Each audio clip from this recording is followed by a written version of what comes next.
Identity Crisis, an African Folktale.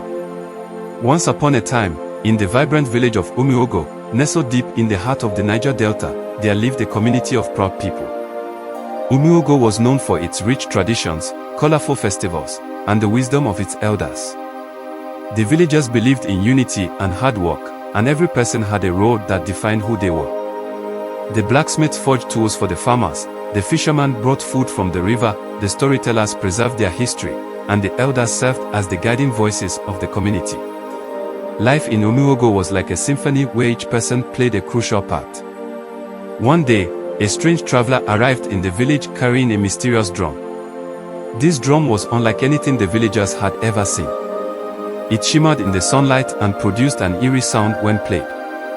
The traveler, an enigmatic figure cloaked in white, told the villagers, "This drum holds the secret to becoming greater than who you are.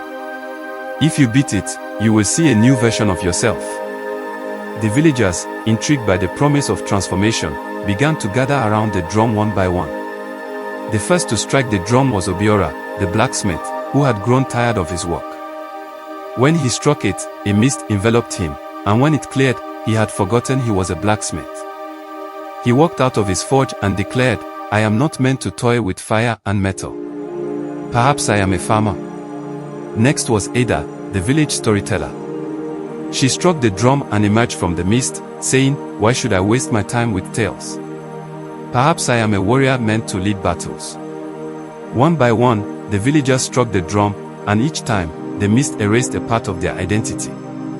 The fisherman abandoned his nets, the potter left her wheel, and even the elders began to doubt their wisdom. Soon, the village descended into chaos.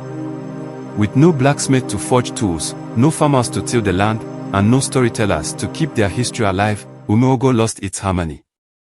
In the midst of the confusion, a young man named Chijioke, barely 18, watched the chaos unfold. Chijioke was known as the boy of many tasks, for he helped everyone but had never truly found his own calling. He had not struck the drum, and as he observed the disarray, he grew worried. Chijioke went to the elder, Neka, who had grown quiet since striking the drum. "Mama Neka," he said, "how do we save our people when they no longer remember who they are?" Neka, her eyes filled with regret, whispered, "The drum did not give us new identities, it only sowed doubt in our hearts. To save Umuogo, we must remind each person of their true purpose." "But how? I do not know." Determined, Chijioke decided to embark on a journey. He traveled to the sacred mountain where the ancestors were said to reside. Climbing through the cold and steep terrain, he prayed for guidance. At the peak, he encountered a glowing stone. A voice echoed from it, saying, "To reclaim what is lost, you must show the people who they are through their actions. Help them remember." Chijioke returned to Umuogo with a plan.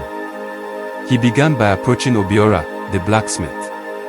"Obiora," he said, "the farmer needs a new hoe, or his crops will fail. Can you help him just this once?"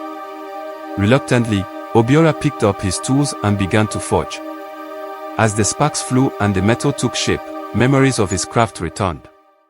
He smiled and said, "This is who I am." Next, Chijioke went to Ada, the storyteller. "Ada, the children are restless and scared. They need to hear your stories to feel safe again." Ada hesitated but began to weave a tale of bravery and hope. As the children listened intently, Ada's heart swelled with pride. "This is my gift," she realized. Chijioke continued this way, guiding each villager back to their roles through small tasks.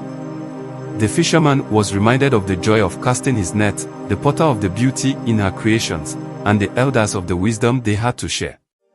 As the villagers reclaimed their identities, the drum began to crack. The mysterious traveler returned, furious. "You were not supposed to remember," he bellowed. But Chijioke stood firm. "Our identities are not for you to take. They are woven into the fabric of our lives, our actions, and our connections to one another." With that, the drum shattered, and the mist lifted.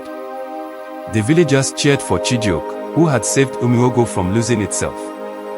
They declared him the keeper of purpose, a new role created to ensure the village never forgot the importance of knowing who they were.